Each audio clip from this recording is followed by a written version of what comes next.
MIM అధినేత అసదుద్దీన్ ఓవైసీపై అన్ని రాజకీయ పార్టీలు గురిపెట్టాయి. ఆయన్ని ఓడించేందుకు బలమైన అభ్యర్థులను బరిలోకి దించే పనిలో నిమగ్నమయ్యాయి. పాతబస్తీకి చెందిన హైదరాబాద్ పార్లమెంటు ఎన్నికల్లో అసదుద్దీన్ ఓవైసీ ఓడించడం అంతా ఈజీయా? గత ఎన్నికల ఫలితాలు ఏం చెబుతున్నాయి? వచ్చే ఎన్నికల్లో హైదరాబాద్ పార్లమెంటులో జెండా ఎగరవేసేది ఎవరు అన్నది తెలుసుకోవాలంటే ఈ పూర్తి వీడియో చూడండి. మా జాగో టీవీని సబ్స్క్రైబ్ చేసి లైక్ చేయండి, మా లింకులు షేర్ చేయండి. ఏ పార్టీకి కొమ్ముకాయకుండా ఉన్నది ఉన్నట్లు రాజకీయ కథనాలను అందించేందుకు వీలుగా మా జాగో టీవీని సబ్స్క్రైబ్ చేసి ప్రోత్సహించండి. దేశవ్యాప్తంగా సార్వత్రిక ఎన్నికల్లో భాగంగా జరగనున్న లోక్సభ ఎన్నికలపై రాష్ట్రాల వారీగా గెలుపోటములపై ఆసక్తికర చర్చ సాగుతోంది. ఇదే సందర్భంలో ఒకప్పుడు పాతబస్తీకే పరిమితమైన ఎంఐఎం పార్టీ వివిధ రాష్ట్రాల అసెంబ్లీ ఎన్నికల్లోనూ పోటీ చేస్తూ దూసుకెళ్తోంది. ఇలా దేశవ్యాప్తంగా ఎంఐఎం పోటీ చేయడంతో బీజేపీయేతర పార్టీలు మజ్లీస్ తీరుపై మండిపడుతున్నాయి. ఉద్దేశపూర్వకంగా ఎంఐఎం పార్టీ పోటీ చేస్తూ తమ గెలుపు అవకాశాలను దెబ్బతీసి బీజేపీ విజయానికి దోహదపడుతోందన్న విమర్శలు బీజేపీయేతర పార్టీలైన కాంగ్రెస్ తో సహా ఇతర ప్రాంతీయ పార్టీలు చేస్తూ వస్తున్నాయి. ఇదే సందర్భంలో ఎంఐఎంను ఎలా కట్టడి చేయాలన్న వ్యూహంతో కాంగ్రెస్ ముందుకెళ్తోంది. ఇదిలా ఉంటే ఇటీవల తెలంగాణ రాష్ట్ర అసెంబ్లీ ఎన్నికల సందర్భంగా ఎంఐఎం పార్టీ నాడు బాహాటంగా బీఆర్ఎస్ కు మద్దతు తెలిపి తాను స్వయంగా పలు నియోజకవర్గాలలో బరిలోకి దిగింది ఎంఐఎం పార్టీ. అయితే తెలంగాణలోని పాతబస్తీ మినహా ఇతర జిల్లాలలో ఎంఐఎం పార్టీ ప్రభావం పెద్దగా చూపలేదు. దీంతో ఈసారి ఎలాగైనా పాతబస్తీలో చెందిన హైదరాబాద్ పార్లమెంటు స్థానంలో సిట్టింగ్ ఎంపీ అసదుద్దీన్ ఓవైసీని కట్టడి చేయాలని అన్ని పార్టీలు ప్రయత్నాలు సాగిస్తున్నాయి. ఈ విషయంలో కాంగ్రెస్ సైతం ప్రత్యేక వ్యూహ రచనతో ముందుకెళ్తోంది. ఈ క్రమంలోనే తెలంగాణలో లోక్సభ ఎన్నికలు హోరాహోరీగా మారుతున్నాయి. ఈసారి 3 ప్రధాన పార్టీల మధ్య పోరు ప్రతిష్టాత్మకంగా కనిపిస్తోంది. ఇప్పటికే బీజేపీ, బీఆర్ఎస్ అభ్యర్థులు ఖరారయ్యారు. బీజేపీ నుంచి హైదరాబాద్ అభ్యర్థిగా మాధవీలతను ఎంపిక చేశారు. ఈసారి హైదరాబాద్ సీటు పైన బీజేపీ ప్రత్యేకంగా ఫోకస్ చేసి ఈ అభ్యర్థిని ప్రకటించింది. ఇదే సమయంలో కాంగ్రెస్ నుంచి అనూహ్యంగా టెన్నిస్ స్టార్ సానియా మీర్జా పేరు ఖరారైనట్లు ప్రచారం కొనసాగుతోంది. తెలంగాణలో అసెంబ్లీ ఎన్నికల్లో అధికారంలోకి వచ్చిన కాంగ్రెస్ పార్లమెంట్ ఎన్నికల్లోనూ సత్తా చాటాలని భావిస్తోంది. 14 ఏపీ సీట్లే లక్ష్యంగా సీఎం రేవంత్ రెడ్డి అభ్యర్థుల ఎంపిక, ప్రచార బాధ్యతలు స్వీకరించారు. ఇందుకు కారణం లేకపోలేదు. కాంగ్రెస్ పార్టీలో ఎంతో మంది సీనియర్లు ఉన్నా వారందరినీ కాదని కొద్ది కాలం కిందటే పార్టీలో చేరి పీసీసీ చీఫ్ గా బాధ్యతలు చేపట్టి రాష్ట్రవ్యాప్తంగా తిరిగి కాంగ్రెస్ గెలుపునకు కారణమైన రేవంత్ రెడ్డిని కాంగ్రెస్ అధిష్టానం సీఎంగా ఎంపిక చేసింది. ఈ ఎంపికపై కాంగ్రెస్ పార్టీలోని సీనియర్లు లోలోన మండిపడుతున్నారు. పైకి ఈ వ్యతిరేకత వ్యక్తం చేయలేని పరిస్థితుల్లోనే కాంగ్రెస్ సీనియర్లు మౌనం ఇంటా బయటటాకు మాత్రం ఉంది.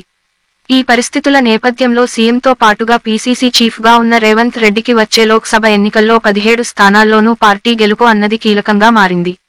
అందులో భాగంగా అభ్యర్థుల ఖరారు సమయంలో రేవంత్ రెడ్డి ఛాయిస్ కే కాంగ్రెస్ అధిష్టానం కూడా ప్రాధాన్యత ఇస్తూ వస్తోంది.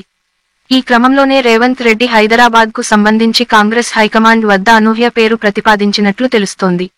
కాంగ్రెస్ పార్టీ హైదరాబాద్ ఎంపీ అభ్యర్థిగా ప్రముఖ టెన్నిస్ ప్లేయర్ సానియా మీర్జా పేరును రేవంత్ రెడ్డి ప్రస్తావించారని, దీనికి కాంగ్రెస్ అధిష్టానం కూడా ఓకే అన్నేసిందని, దాదాపు సానియా మీర్జా పేరు ఖరారైనట్లుగా కాంగ్రెస్ పార్టీ వర్గాల్లో ప్రచారం సాగుతోంది.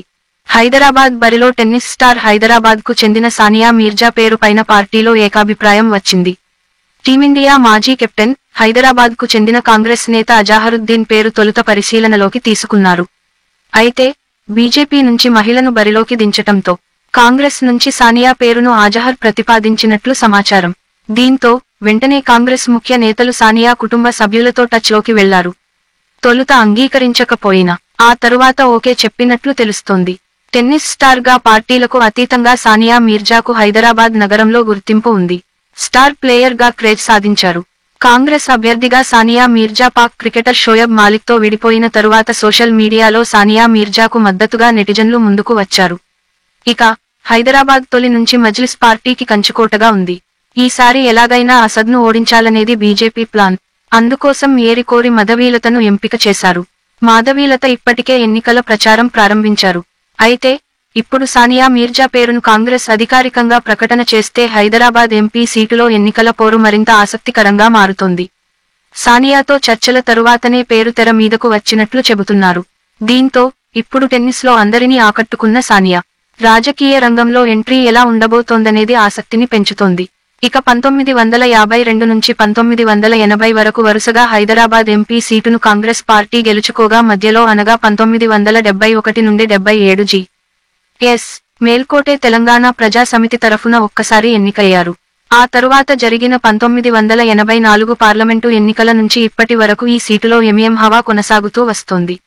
ఇలా 6 సార్లు సుల్తాన్ సలావుద్దీన్ ఓవైసీ, ఆ తర్వాత ఆయన పెద్ద కుమారుడు అసదుద్దీన్ ఓవైసీ 4 సార్లు ఎంపీగా గెలిచారు. ఈ నేపథ్యంలో ఇఫా ఎంఎంకి గట్టిపోటీ ఇవ్వాలని భావిస్తోన్న కాంగ్రెస్ పార్టీ సానియా మీర్జాను బరిలోకి దింపాలని భావిస్తోందని విస్తృత చర్చ సాగుతోంది. ఇదిలా ఉంటే అసెంబ్లీ ఎన్నికల్లో తగిలిన దెబ్బకు లోక్సభ ఎన్నికల్లో రివెంజ్ తీర్చుకోవాలని బీఆర్ఎస్ పార్టీ భావిస్తున్నా ఆ పార్టీకి నేతలు చేజారటం పెద్ద సమస్యగా పరిణమించింది. ఈ పరిస్థితుల్లోనూ హైదరాబాద్ లోక్సభ స్థానానికి బీఆర్ఎస్ పార్టీ తన అభ్యర్థిగా గడ్డం శ్రీనివాస్ యాదవ్ను ప్రకటించింది.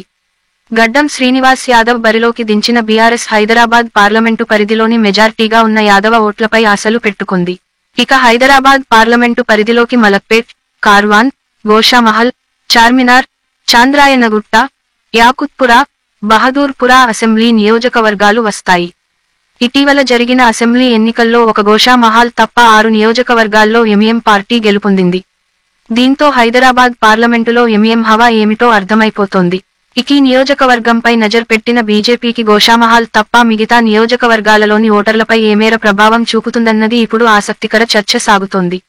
ఇక హైదరాబాద్ పార్లమెంటుపై 1984 నుంచి హవా చూపిస్తున్న ఎంఎం ఆ తరువాత అసదుద్దీన్ ఓవైసీ ఎంట్రీతో ప్రతి ఎన్నికల్లో ఆయన తన మెజార్టీని అనూహ్యంగా పెంచుకుంటూ పోతున్నారు. ఇదిలా ఉంటే హైదరాబాద్ పార్లమెంటు ఎన్నికల్లో తొలి నుంచి ఇప్పటి వరకు ఎవరెవరు ఏ పార్టీ ప్రభావం చూపిందో ఓసారి తెలుసుకుందాం. తొలిసారిగా హైదరాబాద్ పార్లమెంటుకు 1952లో ఎన్నికలు జరగగా నాడు కాంగ్రెస్ పార్టీ తరఫున అహ్మద్ మొహియుద్దీన్ ఎన్నికయ్యారు. ఆ తరువాత కాంగ్రెస్ నుంచి 1957లో వినాయకరావు కొరాట్కర్ మూడోసారి అనగా 1962లో కాంగ్రెస్ నుంచి జి.ఎస్. మేల్కోటే నాలుగోసారి కాంగ్రెస్ నుంచి అనగా 1967లో మళ్లీ జి.ఎస్. మేల్కోటే ఎన్నికయ్యారు. కానీ ఐదో ఎన్నికల్లో అనగా 1971లో మళ్లీ జి.ఎస్. మేల్కోటే ఎన్నికైనా ఆయన తెలంగాణ ప్రజా సమితి పోటీ చేసి గెలిచారు. అంటే ఈ ఒక్క ఎన్నికల్లో నాడు కాంగ్రెస్ ఓడింది.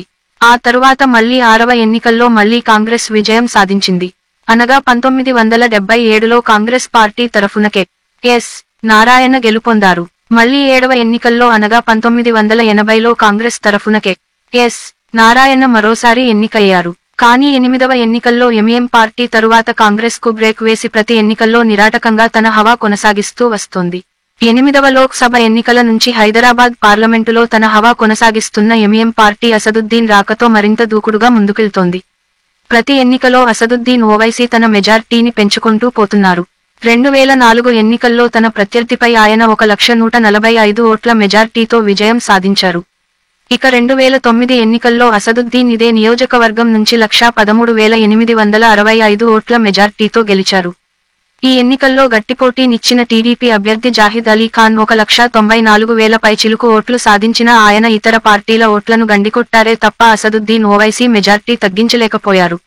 ఇక 2014 ఎన్నికల్లో అసదుద్దీన్ ఓవైసీ ఏకంగా 2,02,000 పైచిలుకు ఓట్ల మెజార్టీతో గెలిచారు.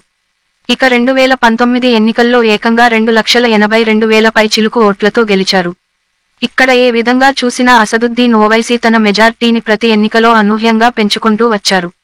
ఆయనకు గట్టి పోటీ ఇచ్చినట్లుగా చెప్పుకునే ఇతర పార్టీల అభ్యర్థులంతా ఇతర పార్టీల ఓట్లను గండికొట్టారే తప్ప ఎంఎం ఓటు బ్యాంకును దెబ్బతీయలేకపోయారు.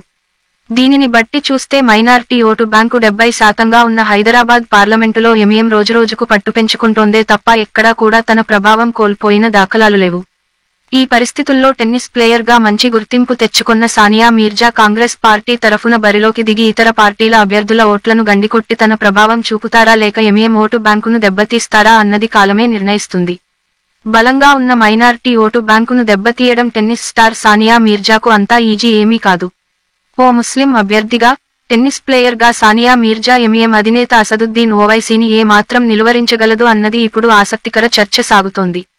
అంశాలతో పాటు రాజకీయ, సినిమా, సామాజిక రంగ అంశాలపై ప్రత్యేక కథనాల కోసం మా జానో జాగో టీవీని ఇప్పుడే సబ్స్క్రైబ్ చేయండి. ఇతరులకు మా లింకులు షేర్ చేయండి.